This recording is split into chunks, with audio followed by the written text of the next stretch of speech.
Chapter 10, A Colorful Symphony.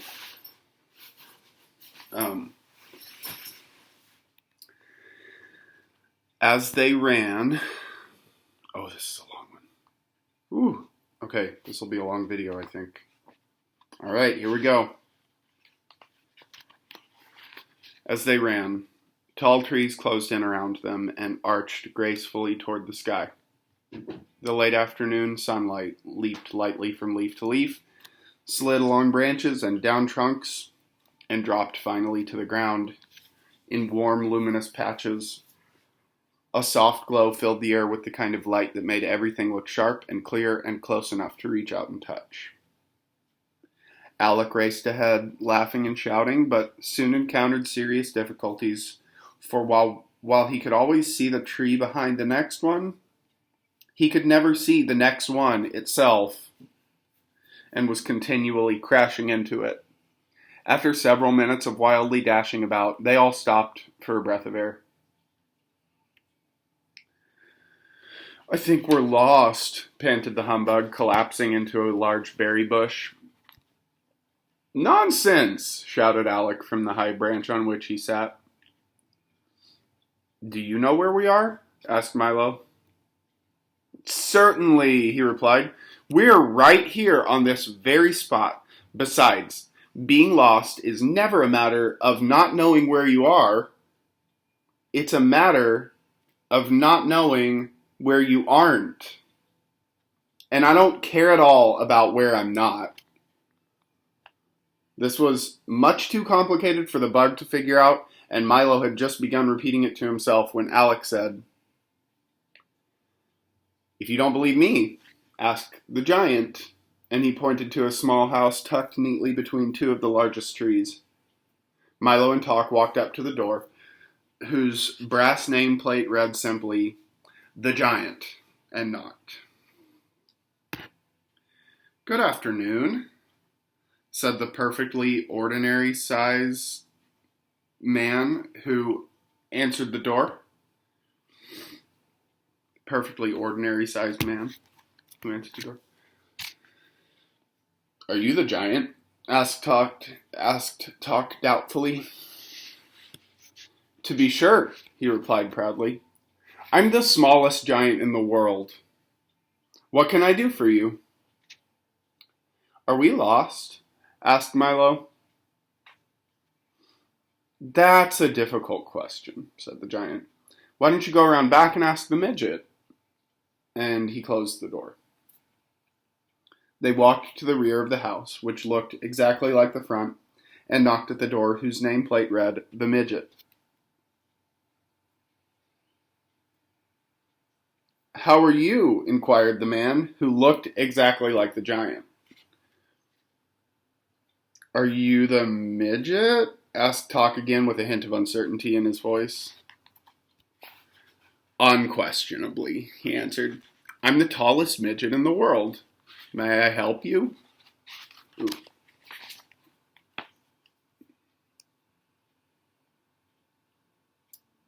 By the way, I think that word midget is not really an okay word to use anymore, actually, for real people. I think people who used to be called midgets prefer to be called little people now. I think that's the thing. But this was written a long time ago. "Do you think we're lost?" repeated Milo. "That's a very complicated problem," he said. "Why don't you go around to the side and ask the fat man?" And he too quickly disappeared. The side of the house looked very like the front and back, and the door flew open the very instant they knocked. "How nice of you to come by," exclaimed the man who could have been the midget's twin brother. "You must be the fat man," said Talk, learning not to count too much on appearance. "The thinnest one in the world," he replied brightly. "But if you have any questions, I suggest you try the thin man on the other side of the house." Just as they suspected, the other side of the house looked the same as the front, the back, and the side, and the door was again answered by a man who looked precisely like the other three. "What a pleasant surprise!" he cried happily. "I haven't had a visitor in as long as I can remember." How long is that? Asked Milo. I'm sure I don't know, he replied. Now pardon me. I have to answer the door. But you just did, said Talk. Oh, yes, I'd forgotten. Are you the fattest thin man in the world? Asked Talk. Do you know one that's fatter? He asked impatiently. I think you're all the same man, said Milo emphatically. Shh, he cautioned, putting his finger up to his lips and drawing Milo closer. Do you want to ruin everything? You see, to tall men, I'm a midget, and to short men, I'm a giant. To the skinny ones, I'm a fat man, and to the fat ones, I'm a thin man. That way, I can hold 4 jobs at once. As you can see, though I'm neither tall, nor short, nor fat, nor thin. Oh, I read that wrong. As you can see, though, I'm neither tall, nor short, nor fat, nor thin. In fact, I'm quite ordinary. But there are so many ordinary men that no one asks their opinion about anything. Now, what is your question? Are we lost? Asked Milo once again. Said the man, scratching his head. I haven't had such a difficult question in as long as I can remember. Would you mind repeating it? It slipped my mind. Milo asked the question again. My, the man mumbled. I know one thing for certain. It's much harder to tell whether you are lost than whether you were lost, for on many occasions, where you're going is exactly where you are. On the other hand, you often find that where you've been is not at all where you should have gone, and since it's much more difficult to find your way back from someplace you've never left, I suggest you go there immediately, and then decide. If you have any more questions, please ask the giant. And he slammed his door and pulled down the shade. I hope you're satisfied, said Alec when they'd returned from the house, and he bounced to his feet, bent down to awaken the snoring humbug, and started off, more slowly this time, in the direction of a large clearing. Do many people live here in the forest? Asked Milo as they trotted along together. Do y'all notice how many questions Milo is always asking? I think he's learning to be more curious.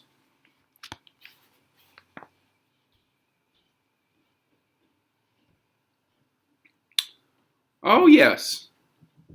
They live in a wonderful city called Reality, he announced, smashing into one of the smaller trees and sending a cascade of nuts and leaves to the ground. It's right this way. In a few more steps, the forest opened before them, and off to the left, a magnificent metropolis appeared. The rooftops shone like mirrors. The walls glistened with thousands of precious stones, and the broad avenues were paved in silver. Is that it? Shouted Milo, running toward the shining streets. Oh no, that's only illusions, said Alec. The real city is over there. What are illusions? Milo asked, for it was the loveliest city he'd ever seen. Illusions, explained Alec, are like mirages. And realizing this didn't help much, he continued. And mirages are things that aren't really there that you can see very clearly. How can you see something that isn't there? Yawned the humbug, who wasn't fully awake yet. Sometimes it's much simpler than seeing things that are, he said. For instance, if something is there, you can only see it with your eyes open. But if it isn't there, you can see it just as well with your eyes closed. That's why imaginary things are often easier to see than real ones. Then where is reality? Barked Talk. Right here, cried Alec, waving his arms. You're standing in the middle of Main Street. They looked around very carefully. Talk sniffed suspiciously at the air, and the humbug gingerly stabbed his cane in the air, but there was nothing at all to see. It's really a very pleasant city, said Alec as he strolled down the street, pointing out several of the sights, which didn't seem to be there, and tipping his cap to the passers-by. There were great crowds of people rushing along with their heads down, and they all appeared to know exactly where they were going as they darted down and around the non-existent streets and in and out of the missing buildings. "I don't see any city," said Milo very softly.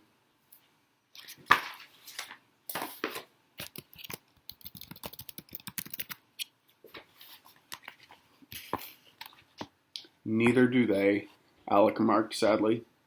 "But it hardly matters, for they don't miss it at all."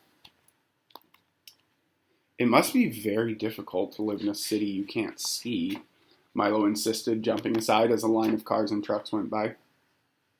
"Not at all once you get used to it," said Alec. "But let me tell you how it happened." And as they strolled along the bustling and busy avenue, he began. "Many years ago on this very spot, there was a beautiful city of fine houses and inviting spaces, and no one who lived here was ever in a hurry. The streets were full of wonderful things to see, and the people would often stop to look at them." By the way, this is what I need to, we're backing up to a picture of what it looks like now. This is what they saw when they looked around, just the people with nothing around, no city around them. But the story, the streets were full of wonderful things to see, and people would often stop to look at them. "Didn't they have any place to go?" asked Milo. "To be sure," continued Alex. "But, as you know, the most important reason for going from one place to another is to see what's in between, and they took great pleasure in doing just that. Then, one day, someone discovered that if you walked as fast as possible and looked at nothing but your shoes, you would arrive at your destination much more quickly. Soon, everyone was doing it. They all rushed down the avenues and hurried along the boulevards, seeing nothing of the wonders and beauties of their city as they went." Milo remembered the many times he'd done the very same thing, and, as hard as he tried, there were even things on his own street that he couldn't remember. No one paid any attention to how things looked, and as they moved faster and faster, everything grew uglier and dirtier, and as everything grew uglier and dirtier, they moved faster and faster. And at last, a very strange thing began to happen. Because nobody cared, the city slowly began to disappear. Day by day, the buildings grew fainter and fainter, and the streets faded away, until at last it was entirely invisible. There was nothing to see at all. "What did they do?" the humbug inquired, suddenly taking an interest in things. "Nothing at all," continued Alec. "They went right on living here just as they'd always done, in the houses they could no longer see, and on the streets which had vanished, because nobody had noticed a thing. And that's the way they have lived to this very day." "Hasn't anyone told them?" asked Milo. "It doesn't do any good," Alec replied, "for they can never see what they're in too much of a hurry to look for." "Why don't they live in illusions?" suggested the humbug. "It's much prettier." "Many of them do," he answered, walking in the direction of the forest once again. "But it's just as bad to live in a place where what you do see isn't there, as it is to live in one where what you don't see is. It's just as bad to live in a place where what you do see isn't there, like in illusions, as it is to live in one where what you don't see is, like in reality, where they can't see the buildings, but apparently they're still there. Perhaps someday you can have one city as easy to see as illusions and as hard to forget as reality," Milo remarked. "That will happen only when you bring back rhyme and reason," said Alec, smiling, for he had seen right through Milo's plans. "Now let's hurry, or we'll miss the evening concert." They followed him quickly up a flight of steps which couldn't be seen, and through a door which didn't exist. In a moment they had left reality, which is sometimes a hard thing to tell, and stood in a completely different part of the forest. The sun was dropping slowly from sight, and stripes of purple and orange and crimson and gold piled themselves on top of the distant hills. The last shafts of light waited patiently for a flight of wrens to find their way home, and a group of anxious stars had already taken their place.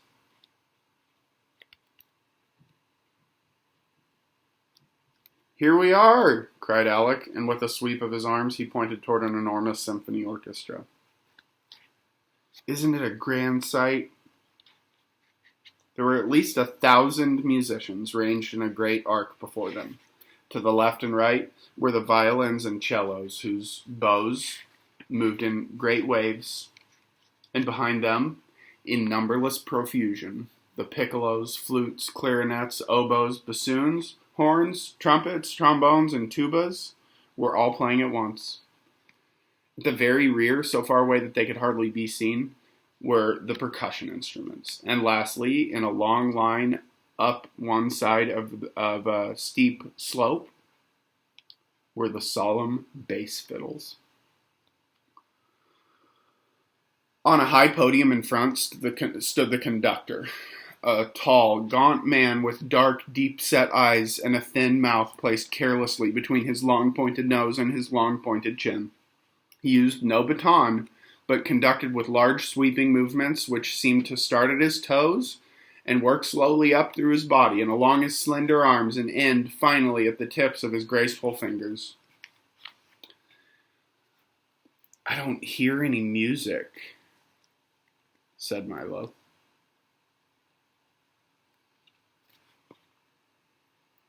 "That's right," said Alec. "You don't listen to this concert, you watch it. Now, pay attention." As the conductor waved his arms, he molded the air like handfuls of soft clay, and the musicians carefully followed his every direction. "What are they playing?" asked Tock, looking up inquisitively at Alec.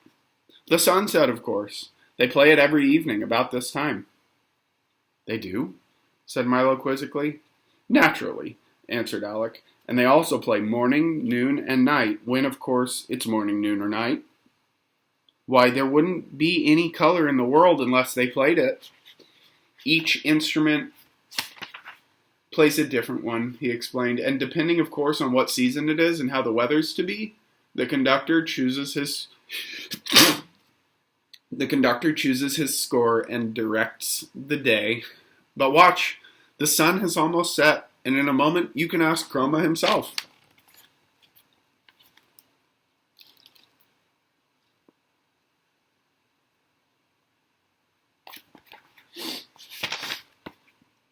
The last colors slowly faded from the western sky, and as they did, one by one, the instruments stopped, until only the bass fiddles in their somber, slow movement were left to play the night, and a single set of silver bells brightened the constellations. The conductor let his arms fall limply at his sides, and stood quite still as darkness claimed the forest. "That was a very beautiful sunset," said Milo, walking to the podium. "It should be," was the reply. "We've been practicing since the world began." And reaching down, the speaker picked Milo off the ground and set him on the music stand. "I am Chroma the Great," he continued, gesturing broadly with his hands, "conductor of color, maestro of pigment, and director of the entire spectrum." "Do you play all day long?" asked Milo when he had introduced himself. "Ah, yes, all day, every day," he sang out, then pirouetted gracefully around the platform. "I rest only at night, and even then they play on." "What would happen if you stopped?" asked Milo, who didn't quite believe that color happened that way. "See for yourself!" roared Chroma, and he raised both hands high over his head. Immediately the instruments that were playing stopped, and at once all color vanished. The world looked like an enormous coloring book that had never been used. Everything appeared in simple black outlines, and it looked as if someone with a set of paints the size of a house and a brush as wide could stay happily occupied for years. Then Chroma lowered his arms. The instruments began again, and the color returned. "You see what a dull place the world would be without color?" he said, bowing until his chin almost touched the ground. But what pleasure to lead my violins in a serenade of spring green, or hear my trumpets blare out the blue sea, and then watch the oboes tint it all in warm yellow sunshine. And rainbows are best of all, and blazing neon signs, and taxicabs with stripes, and the soft muted tones of a foggy day, we play them all. As Chroma spoke, Milo sat with his eyes open wide, and Alec, Talk, and the humbug looked on in wonder. Now I really must get some sleep, Chroma yawned. We've had lightning, fireworks, and parades for the last few nights, and I've had to be up to conduct them. But tonight is sure to be quiet.